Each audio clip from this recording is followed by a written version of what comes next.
Cache-maniacs.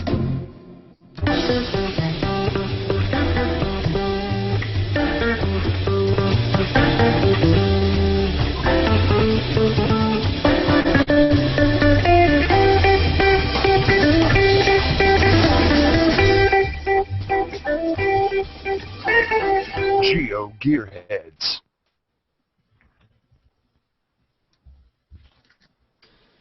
We're back for the last June installment of the GeoGearHeads with the Bad Cop, myself, and a returning guest. I'm Daryl W4, and you're listening to, or watching, Beta Episode 26, Our Gear Number 1. I know a number of our listeners have been waiting for this particular topic and for our returning guest, but you'll all have to hold on just a little bit longer as we have a few bits of information to talk about first. Next week we'll be back with Echo 6 Charlie to talk about how he launched a cache into near-Earth orbit, not for the first, but for the second time.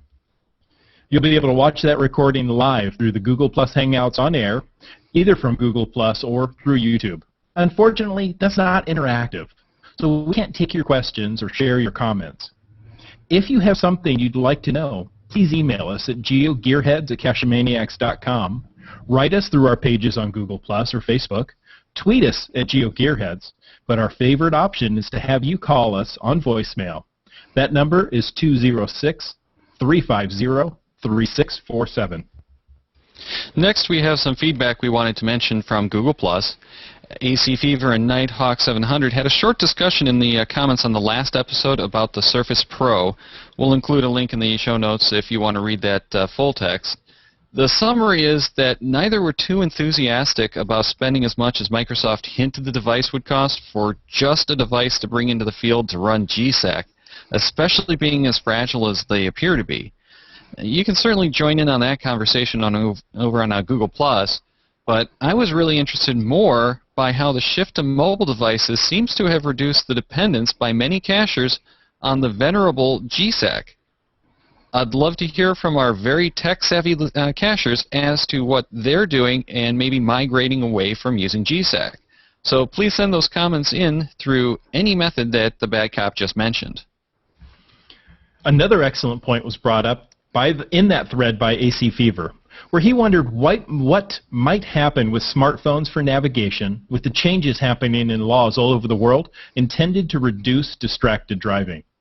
That could affect the dedicated navigation units or our outdoor GPSs. Maybe that's a topic for a full show, but that might be tough to find an expert guest. If you know much about the laws in your areas, why don't you let us know about what might happen with the restricted uses of electronics in the car, and we'll see what we can put together.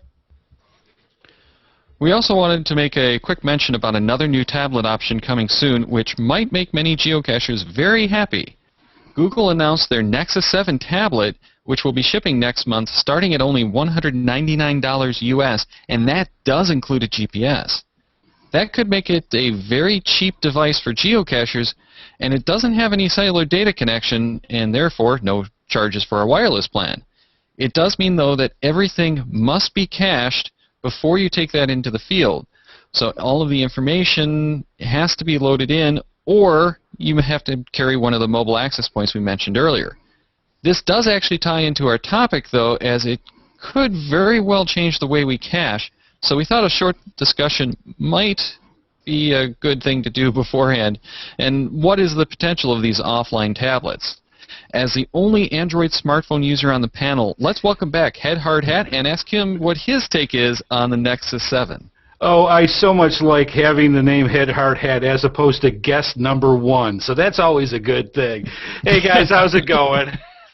Oh, we're doing pretty well, and thanks for coming back. Oh, I love it. You know me, I love talking about geocaching, and I'll tell you what, the Nexus 7, I'm going to kind of categorize this as a whole, everything that deals with tablets. So I'm talking iPads, I'm talking Android, I'm talking all that.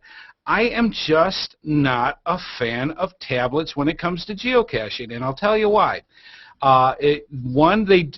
They're extremely fragile when it comes to droppage. So if you hit that tablet on a corner, that glass is going to break. I mean, it's terrible how fragile they are, and they just don't load into the weather, the elements that you're out when you're a geocacher.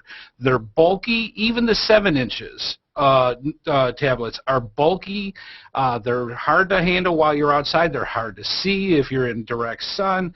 I'm not the biggest fan when it comes to it. What I do use them for, though, is I will use them, say, for example, my iPad 2. I will have it in the car to get the big picture. I'll be able to go and see all the geocaches that are in a particular area on a nice big map. I can see the information about it all I want. While it's in a car, I love it. Taking it out into the wild, for me, not a good idea. What's your thoughts?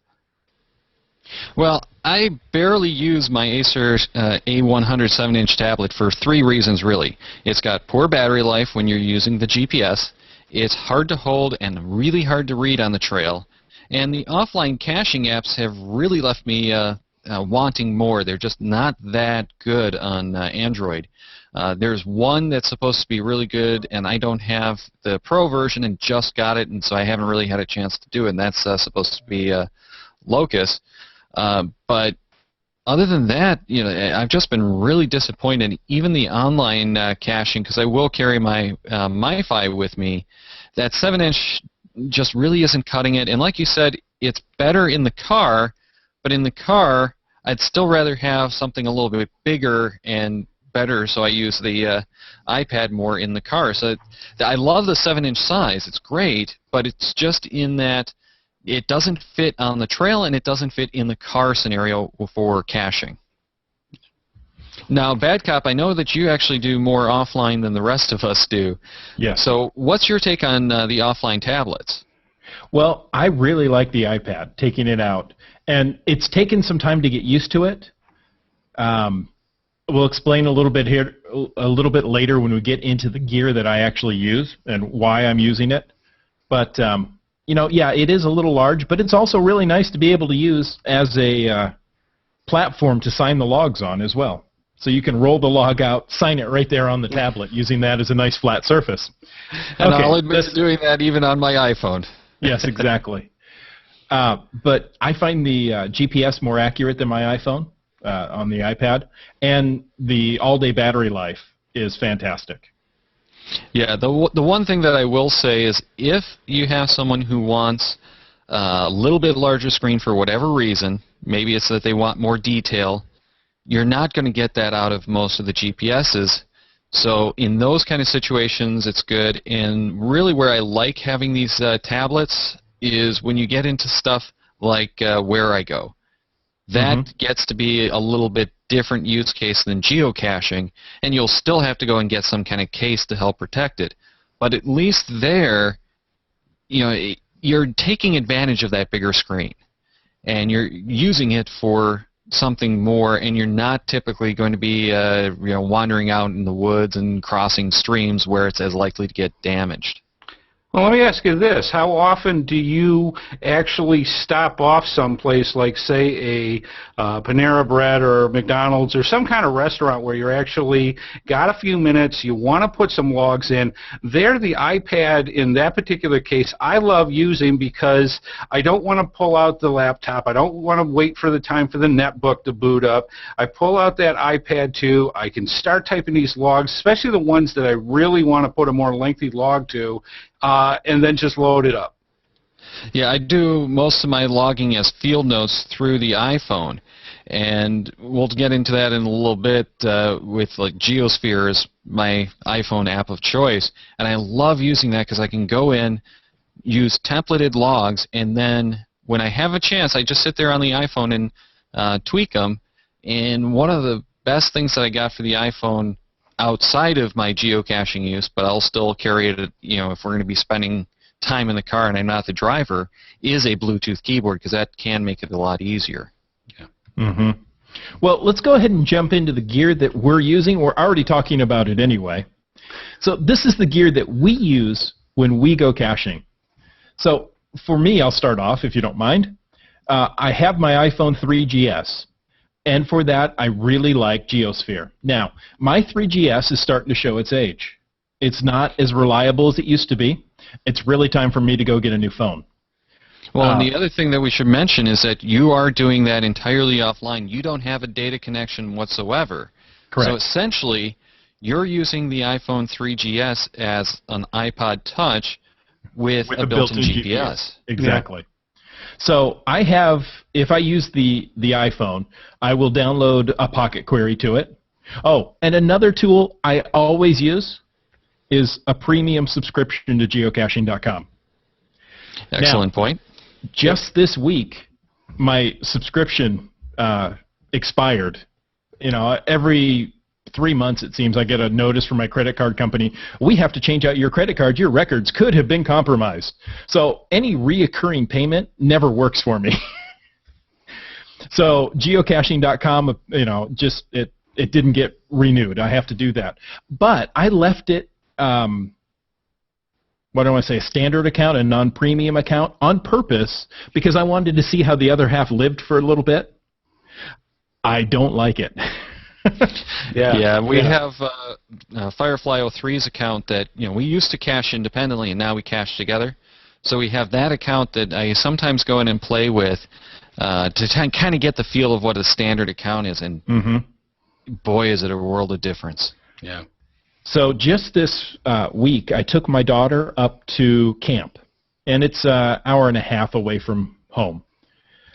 I took the iPad and opened up the geocaching.com app, looked at where the camp was, and, you know, individually selected a cache to download. You know, save this one, save this one. A pain. It's much easier to go to geocaching.com, open the maps, click on it, say that's my center, you know, create a Pocket Query, and have that thing downloaded to the iPad, nothing flat. That's my normal procedure. Yeah, and that's so much easier and really does make a difference in the way that you're caching. You know, if you're just doing 1 or 2 caches here and there, you really don't need the premium account. But if you're doing any quantity of caches, and if you're using a handheld GPS, then I really say that the premium account is mandatory. Without a doubt.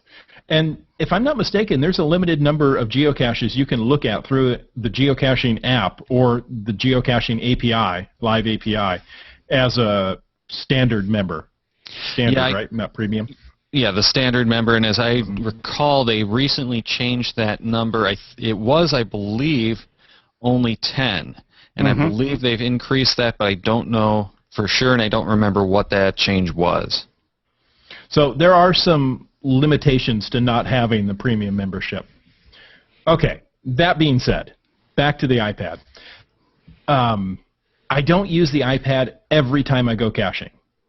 There are times where, you know, I will use the iPhone, but if I'm going to do any length of caching, I'm just not comfortable burning the battery on my phone for that length of time. So the extended battery, or the larger battery in the iPad, is so much nicer for that. I can leave it on, you know, go from cache to cache, enter in the logs, do the whole bit. Now, recently I did a Terrain 5 cache. You know, the iPad didn't come along. Yeah. So for that, I use my Garmin Oregon 200. And it's a baseline Oregon, but it still does a really good job. I'm impressed with that unit. And again, I just drag a Pocket Query into it, and off I go. Yeah, so you're just downloading that Pocket Query right from geocaching.com and dropping it into that GPX folder, and you're not using GSAC anymore. No, I am done with GSAC. I did not upgrade to version 8. I still have a license for GSAC 7, but with geocaching.com doing their own stats, or purchasing a stat company, should I say, and with the increase in the intelligence of devices, I don't need GSAC anymore. Yeah, that's a lot of what it is to me, is that I'm doing the filtering in the field on my device now, so I don't have to do all of that filtering ahead of time. I'd rather have all of the caches available to me wherever I am and make that decision at that time, because there are times when you'll be out there wanting to do some caches, you know, some easy caches, and you'll decide, you know what, I'm getting tired of these park and grabs. You know, is there a puzzle around here, or is there an earth cache? And if I had gone and filtered that with GSAC, I wouldn't have those.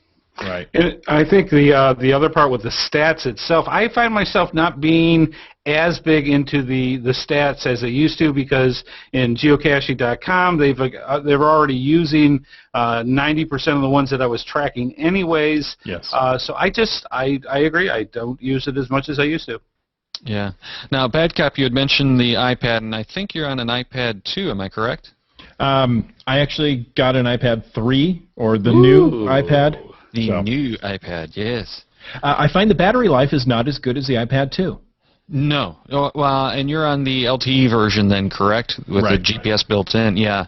And that is one of the downsides, is because it does have that big, heavy-duty Retina display, it will suck through the battery quicker, and because it even has that LTE radio. I guess if you actually have the new iPad without the LTE, it's actually a little bit better than the iPad 2 battery life was, but not than the new iPad 2, because the new iPad 2, they've reduced the processor's power consumption. So it gets real complicated as to which version and how much battery you're getting. So if you were to throw a number out as far as the amount of time that your iPad 2 lasted and the amount of time the iPad 3, how much of a difference? Well, okay, let me tell you a little story. I can use the iPad 2 all day, taking notes at a class, doing light internet surfing. Come home, I still have 40% battery. I can give it to my son to play games, and in 2 hours, that sucker's dead. Now, with the iPad 3, I probably get, at the end of the day, I'm coming home with 20% battery instead of 40. So, it's still giving me a good 8 hours of battery, but it doesn't feel as good as the iPad 2 did. Does that make sense? Yeah. And then you said that you're using the geocaching.com app on there.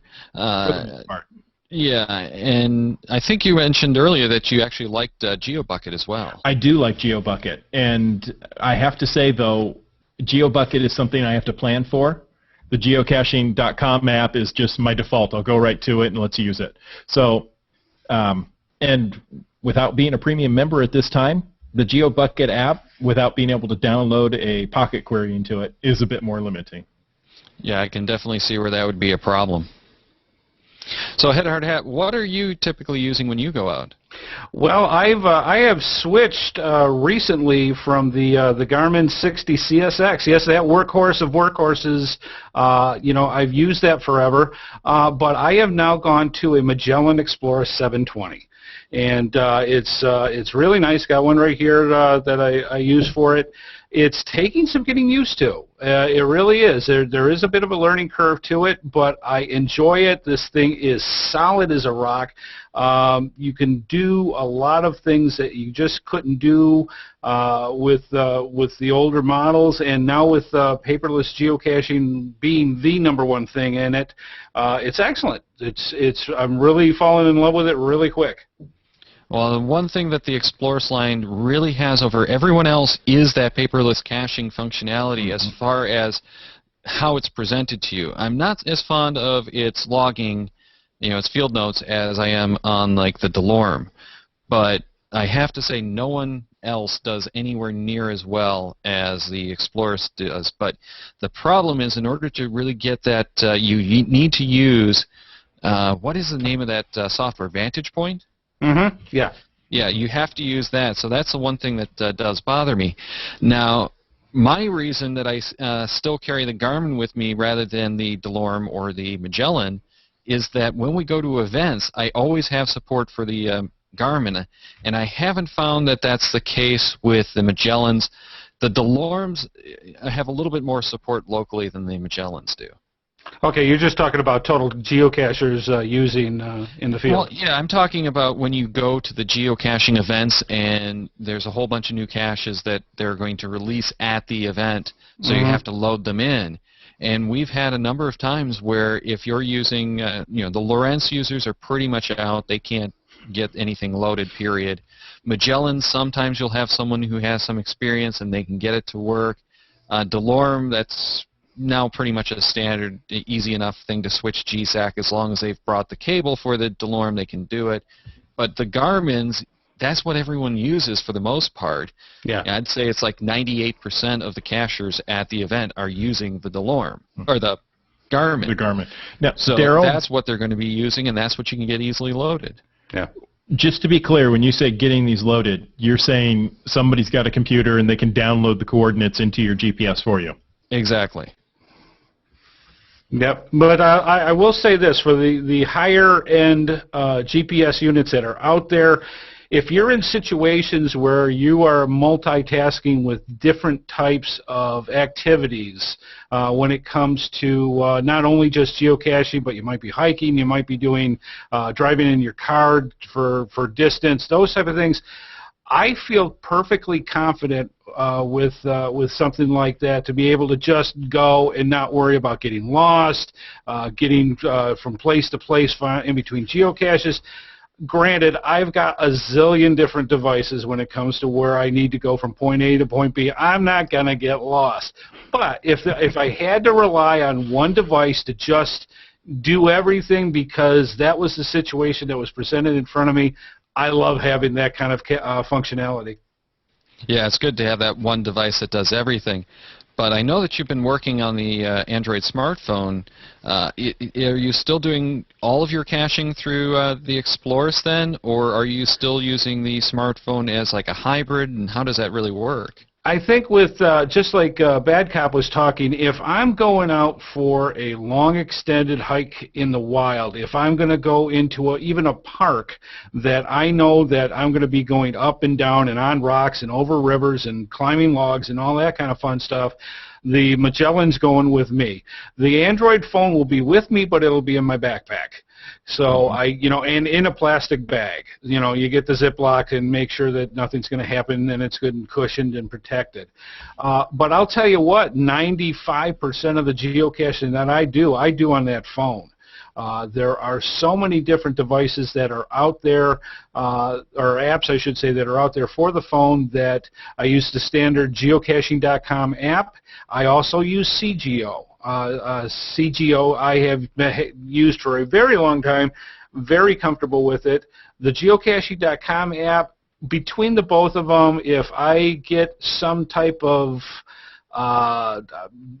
irregularity with it, where it's just not giving me the information I want, I go from one to the other, and I usually get what I need out of that. I also use Geocache Calculator, GCC.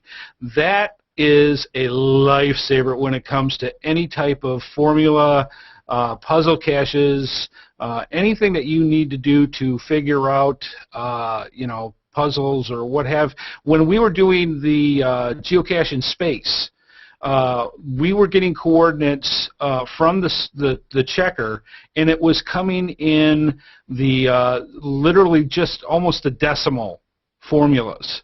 So while we're on the road, we're figuring out the decimal formulas and calculating them over to the minute second one so that it'll fit into a GPS unit. We're doing this on the fly. I had that out. I put in the numbers, boom, it converts it, you're on your way. I love that app. The other one that I also use too is Catch. Now, Evernote is hands down the best app overall for anything that you want to do with geocaching out on a mobile situation. The reason why I like Catch is because a lot of times I do a lot of cut and paste with different things. Catch is multi-device, just like Evernote, so it goes from one to the other, but it keeps, you stay away from the rich text formula. It keeps it down to the basics so that you don't have to worry about formatting, getting the funky characters, all that type of thing. So I use that as a baseline, and then when I cut and paste that into something else that I need to have a better rich text content, then I can change it to where I need. It's really nice. Interesting. Yeah, I haven't checked out Catch at all, but I have downloaded and do use sometimes that Geocache Calculator. Yeah, it's really great. And the funny part is getting from point A to point B. If I'm going from state to state, yes, I still have my Garmin Nuvi 200, the original automobile device that I started out with. My first 100 geocaches was done with the Nuvi. it gets you from point A to point B. They still have the maps to it, and for some reason, with having, I don't know, 8 different types of geocache or GPS devices with me at all times, I just haven't had the time to plunk out the extra, $250, $300 to get a new card device. It works fine. It does what it is. Exactly. It's built like a brick house, because it literally sits in the nice hot sun all the time. I've never had it fail, and I've had that going for 5 years now. Now, question, because you mentioned that you haven't plunked down the cache for it. Do you think at this point that you would still do a new Nuvi if it came to that? Or would you actually just look at now doing something like the offline map functionality that's new in the Google Maps? Yeah, Google Maps is my savior when it comes to going anywhere. It does turn by turn. It gives you everything you want to know. You're having the most common and current maps available to you. I love Google Maps. I will say this, it deals with the vehicle of which I would be driving. So in other words, if I'm in just the cache mobile, I would be very happy with Google Maps and go that route. If I'm going to eventually get to an RV, or if I'm going to eventually get into a larger van type situation, I would love to go to a bigger automobile unit for that, because there are different things that you can do. You can go camping, you can go RVing, you can go wherever you need to do, and you need different types of information, and that is made for that. So I would go to a bigger GPS unit if I get a bigger car. I would push for the iPad. The iPad, you know what? When we did the GearHeads episode a little bit back with that one mounting device where it's just that pole that you put to your car seat, I looked at that. I really would like that to have the iPad hook into that. Especially in something big like a van or RV. Oh yeah. Or even in the car, I find I can wedge that thing up in front of the stick shift or the gear shift and be good to go. So. Yeah, placement is really important for that. Yeah, now you actually are using an iPad, as I recall, as well as all of this other stuff. Yeah, you got to, I do so many things because for me, I'm, all of us, we're in the media. A lot of times I'm sending stuff to my blog, I'm sending out to Twitter or social network things. Having the iPad and be able to just pop a picture in or use your phone and send it to. The iPad is great for that. And if I need to send up a quick blog, a couple of paragraphs, boom, you're done. It's easy. You're not plunking on the phone like you normally do. It is so much easier. And again, very similar to what Bad Cop said, GeoSphere and GeoBucket, perfect for that type of thing when you're going geocaching. Very good. And then you did mention the Nuvi, so I was a little curious as well how you're actually getting the caches onto that.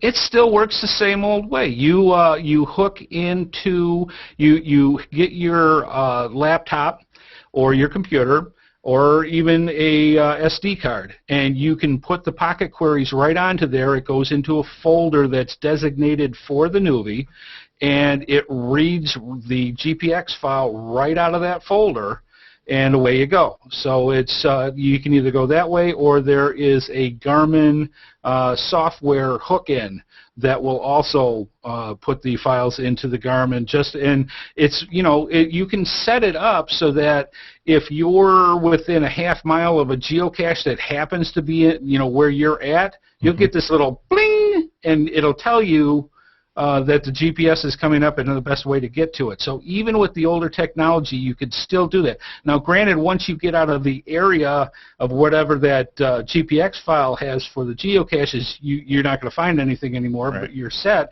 But that's the same with any GPS unit. Yeah, now, the thing that I found was I don't like doing the drag-and-drop method because on my Nuvi 205 WT, I think it is, when I do that, they end up as favorites, and then I have to go and delete all those favorites again. There's a way that you can put that into the folders. There's two modes. There's a mode that if you load it in that way, you literally have to delete them by hand to get them out, and it is such a pain. If you load it into the Garmin app onto this SD card or into the unit, it is put in as a point of interest and not as a actual GPX icon. So in Right, other not words, as you the don't have to worry favorite. with that. Yes, and it Yeah. keeps you, and all you got to do is delete that file and put a new one in and go. Yeah, and that's what I found that I liked using better than doing the, just dump the file on Yeah, there. there's no delete all, and if you've got Oh no, a I wish thousand, there yeah, was. if you hit 1,000 caches, you're there going delete, delete, delete, delete, delete. My unit Yep. does have a, delete all, but the problem was I still have a few cache or a few favorites that I saved in there that I didn't want to delete. Yes. So yes. I have to delete 503 favorites, Mm-hmm. and those 3 favorites, then I'd have to reload them somehow. Got to Yep. get back to Grandma's house somehow. Now, Exactly.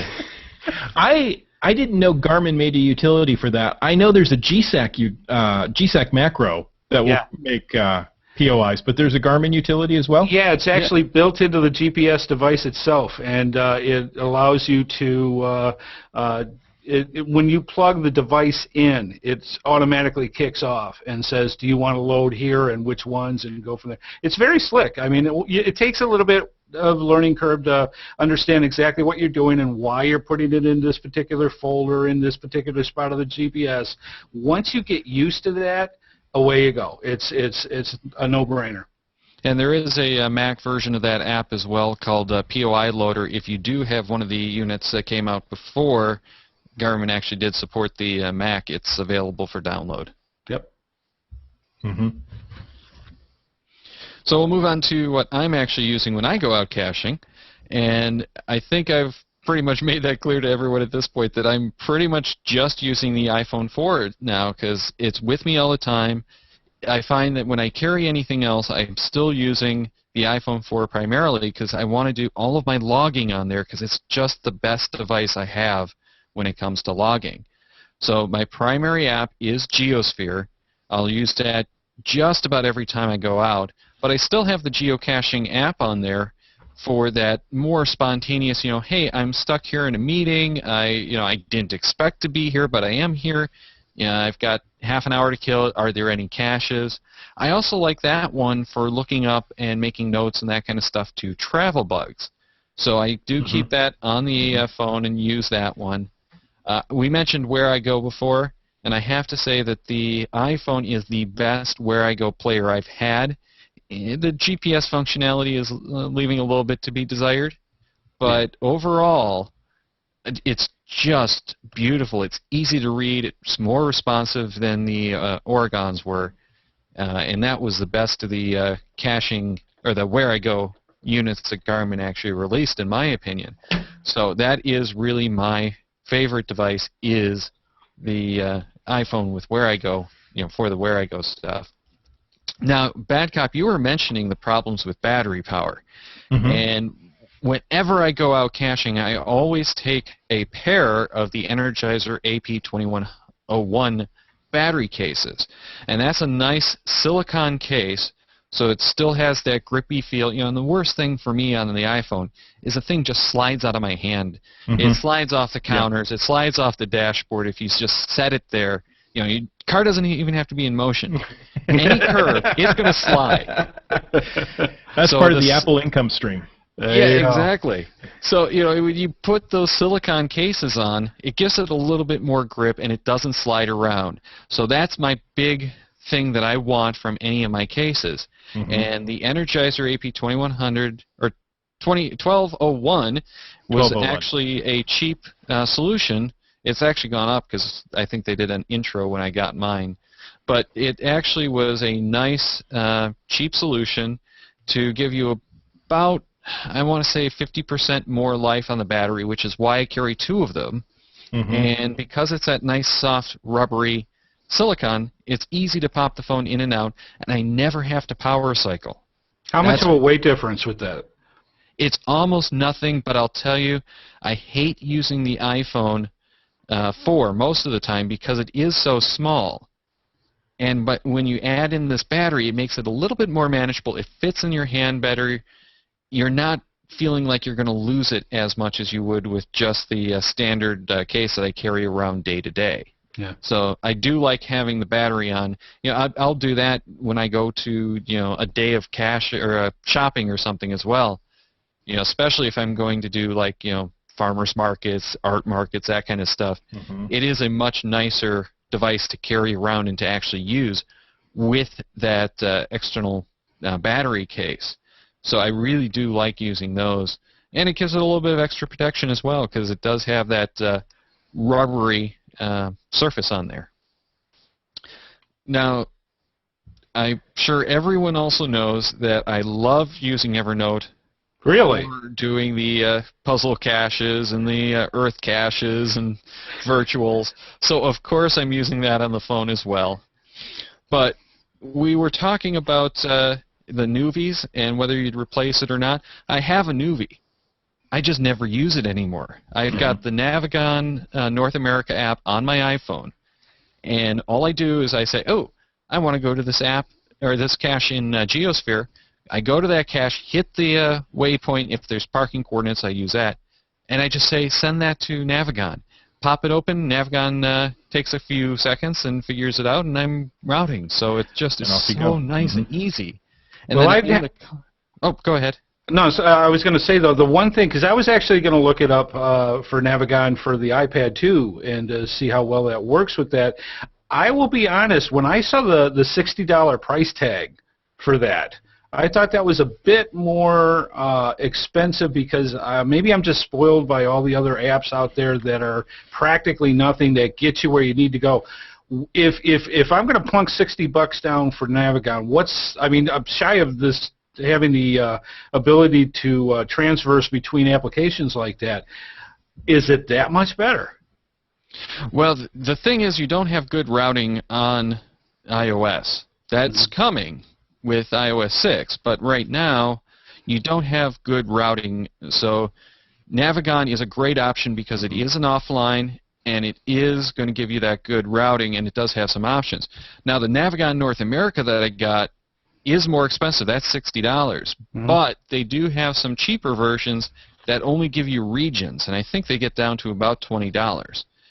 Problem being, if you ever want to go somewhere, you're going to end up spending a lot more as you start downloading those maps.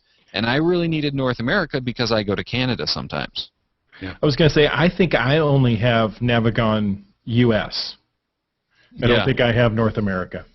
Yeah, and they have dropped the price. This was really expensive when it came out. I want to say that the US version when it came out a couple of years ago was $99. Wow. In North America was like $150. So yeah. I want to say I paid $39 for US. And they have had some good sales too. I know that at one point North America, and I think when I actually got it, it was down around $20 or $30. So keep an eye on it for some sales. However, since they've been purchased by Garmin, I don't know that I've seen any discounting on that.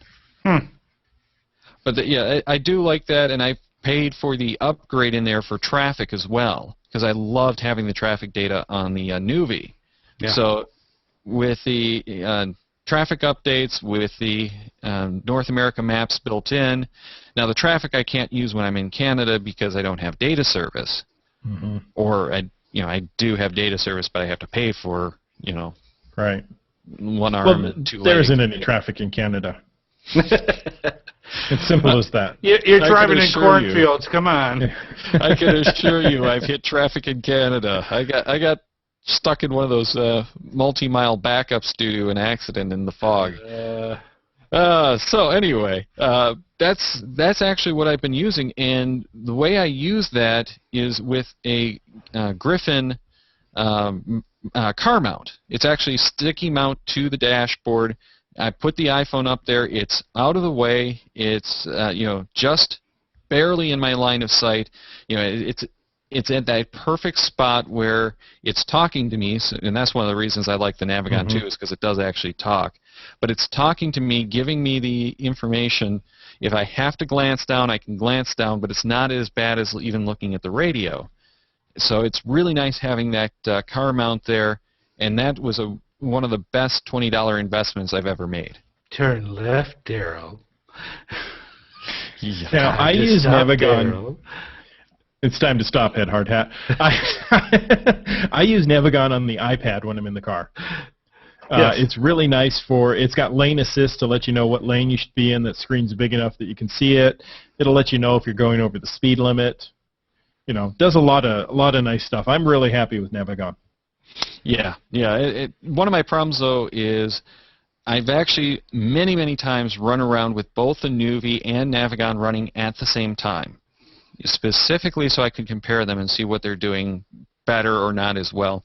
And on my trip to Geo Woodstock, not this year, but the year before, it was the first time I'd actually driven with Navigon. And overall, I thought Navigon was doing a better job than the Nuvi was.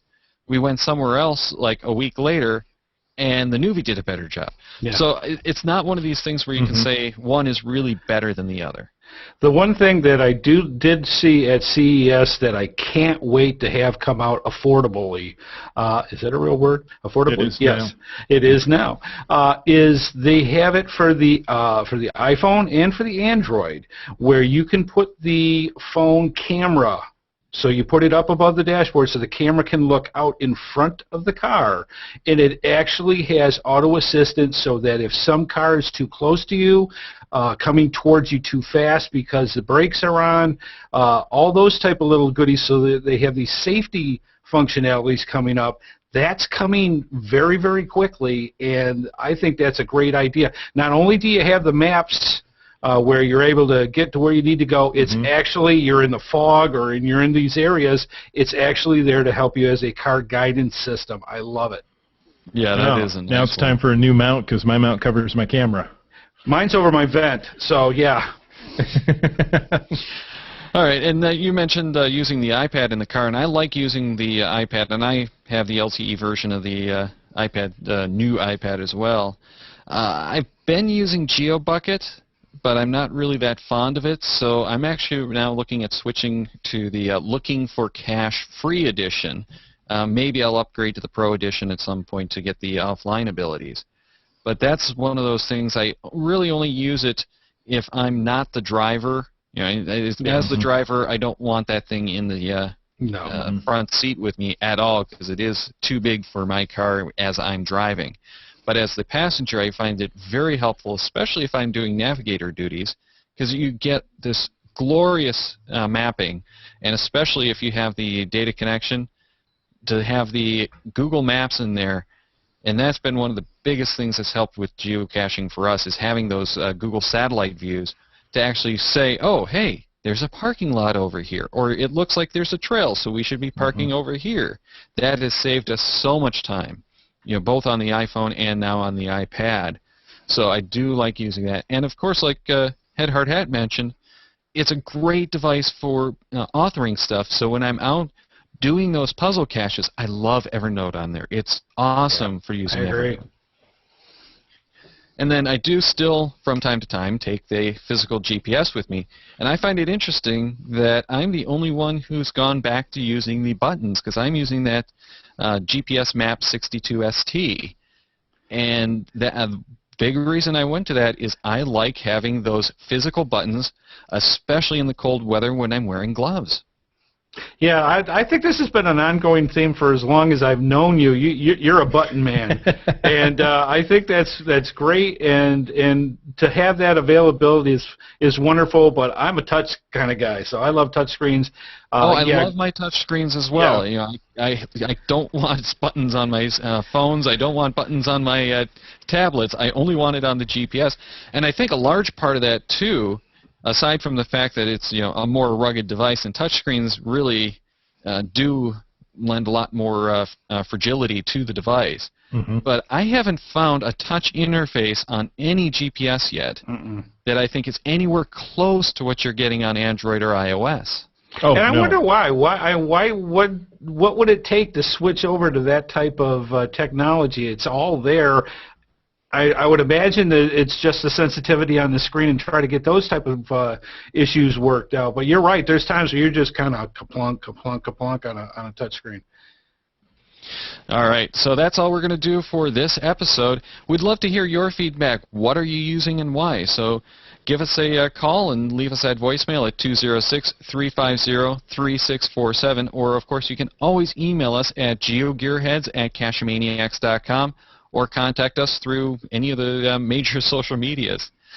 And we'll see you guys next week as we talk with Echo 6 Charlie about his cache in space.